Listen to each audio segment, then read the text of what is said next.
저는 오늘 비트코인에 대한 이야기를 하려고 합니다. 비트코인은 이제 하나의 브랜드로 정착했고요. 이런 비트코인이 어떻게 가치를 갖게 됐는지 이 비트코인에 대한 서사를 보면서 한번 이야기해 보도록 하겠습니다. 2008년 10월에 비트코인이 9개의 페이지로 구성된 백서로 세상에 공개가 됐습니다.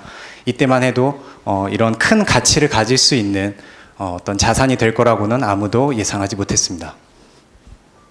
하지만 지금의 비트코인은 이렇습니다. 아마 모두가 갖고 싶어하는 자산일 거고, 그리고 전 세계가 주목하는 1억 5천만 원에 달하는 아주 큰 자산이 되었습니다.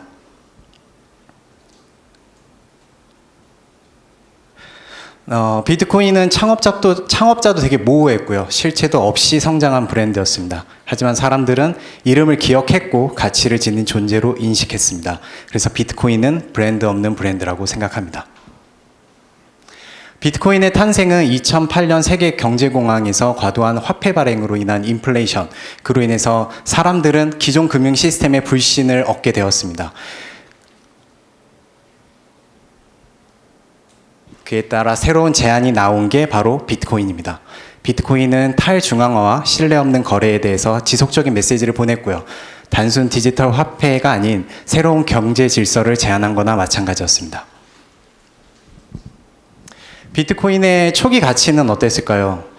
비트코인을 보통 채굴한다라는 얘기를 하는데요. 거기에 대한 필요한 시간과 자원, 그래서 시간, 그리고 전기, 컴퓨터 사용료 등이 아마 전부였습니다.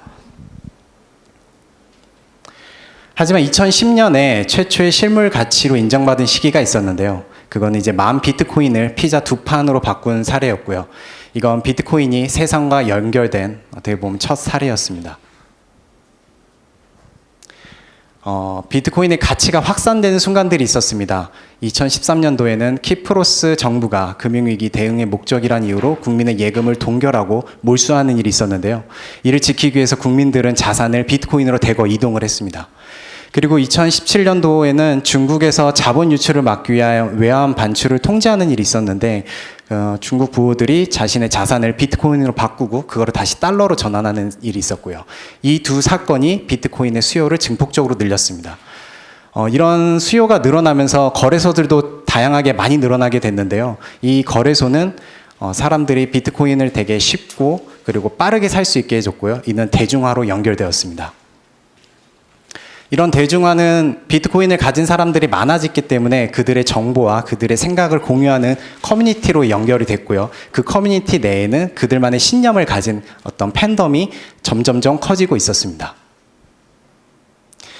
비트코인을 활용한 도전적인 실험들이 좀 있었습니다. 페이팔에서는 자사의 서비스를 통해서 비트코인을 살 수 있게 했고요.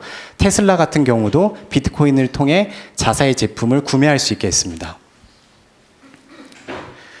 2024년도 1월에 제도권에 포함된 투자 자산으로 인정받는 일이 있었습니다. 비트코인 ETF가 승인이 된 건데요. 상위 12개 운영사 상품 기준으로 하나 170조 원의 수준의 자산이 들어왔습니다. 이렇게 시장이 커지다 보니까 전 세계에서는 비트코인에 대한 질서를 만들기 위한 법제와 그 정책과 제도가 많이 만들어졌고요.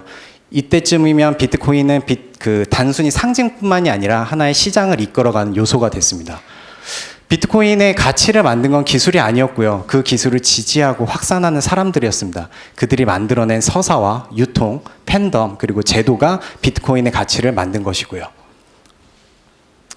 그러면 그 가치 속에 어떤 요소들이 있었을까? 가치를 만든 요소 속에는 어떤 것들이 있었을까 생각해 보면 비트코인은 탈중앙화와 신뢰 없는 거래에 대한 메시지를 반복적으로 얘기했습니다. 그리고 그거에 대한 긍정적인 반응을 받은 사람들을 소유자보다는 그 비트코인을 함께하는 동참자들이 커뮤니티를 구성을 했고요. 그 커뮤니티 내에서 그 비트코인의 고유한 철학과 방향성을 가지고 정체성을 강화시켰습니다. 그리고 그 정체성을 오랜 시간 동안 넓고 아주 깊게 전파했고요. 그리고 여기서 가장 중요한 한 가지가 더 있습니다. 이것이 없었다면 아마 지금의 비트코인은 없다고 생각을 하고요. 여러분들도 한번 생각해 봐 주셨으면 좋겠습니다. 바로 믿음입니다. 될 수 있다는 믿음, 그리고 할 수 있다는 믿음. 이 믿음이 비트코인을 지금까지 끌어온 사람들에 대한 원동력이었고요. 그리고 이 비트코인이라는 브랜드의 어떻게 보면 뿌리였습니다. 네, 이상으로 발표 마치겠습니다. 감사합니다.